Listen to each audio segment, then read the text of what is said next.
We're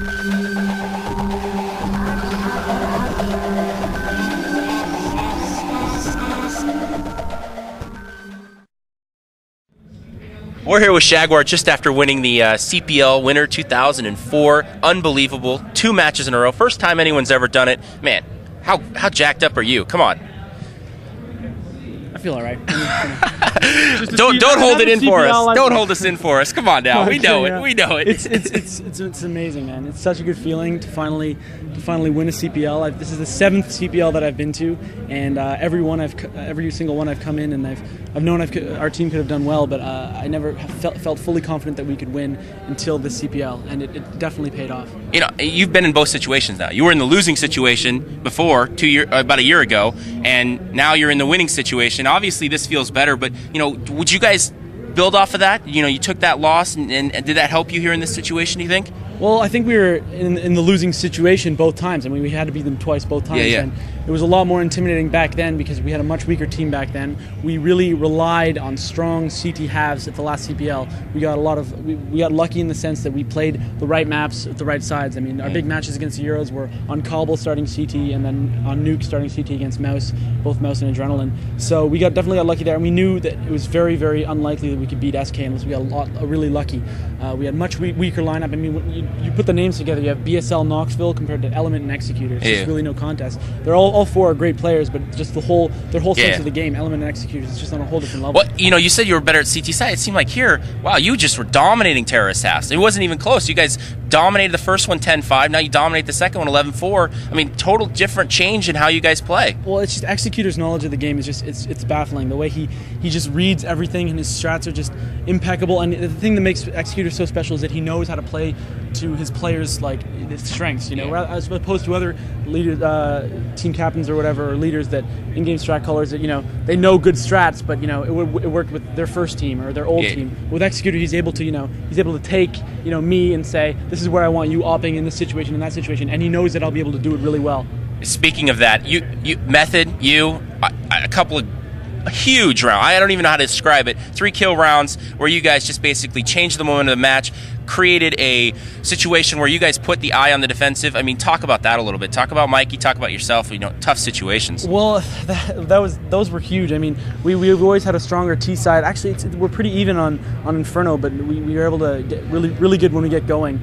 And as far as those 3v1s are concerned, I mean, I felt that in the final I was playing a lot weaker than I had been all tournament, and I think that was definitely time for something to happen. And that round was really big in the 3v1, and I may even have gotten a little lucky. I actually accidentally jumped, and then when I landed, I got 2 in a row there. So it was pretty good. That one entry though, you came in and had a jumping AK hit spray in one of those rounds too. That was pretty impressive. I wanted to ask about Nikon too. Unbelievable. It seemed like every time they attacked his way, he got 2 kills at least. I mean, the guy was unbelievable on the entries. You talk a little bit about him. Well, Nikon, I mean, the stats won't show it, but he's honestly one of the best players in the game right now. And I mean, he's not one of those players that's going to always drop big numbers, but he's always going to be consistent in the sense that if he's left in a one-on-one, we have Element and Executor on the team, but I feel actually more comfortable having Nikon in that one-on-one because he never, very rarely loses those situations. I mean, he won a lot of one-on-ones, big one-on-twos in this event, and he's really good at those entry kills, and he's got a mean M4 spray. And if you run into it, you're in trouble. Yeah, you're definitely done for. I want to ask a little bit about the bear. Obviously, first off, Mr. Shaguar. Give me a little history. Well, the history of Shaguar the Jaguar. I first took him to CPL Winter 2002. He actually hibernates during the summer. It gets too hot for him. 6 months. Yeah. He doesn't come. He doesn't come to the summer events. He hasn't. He was here in 2002 with Zex when we placed 6th, which is really sort of, that was my first good CPL considerable. And then he came last winter when we placed 2nd, and I didn't bring him to summer because when I left from my hometown Toronto to California, I didn't bring him with me, and I never went back home, so I didn't have a chance to bring him to summer.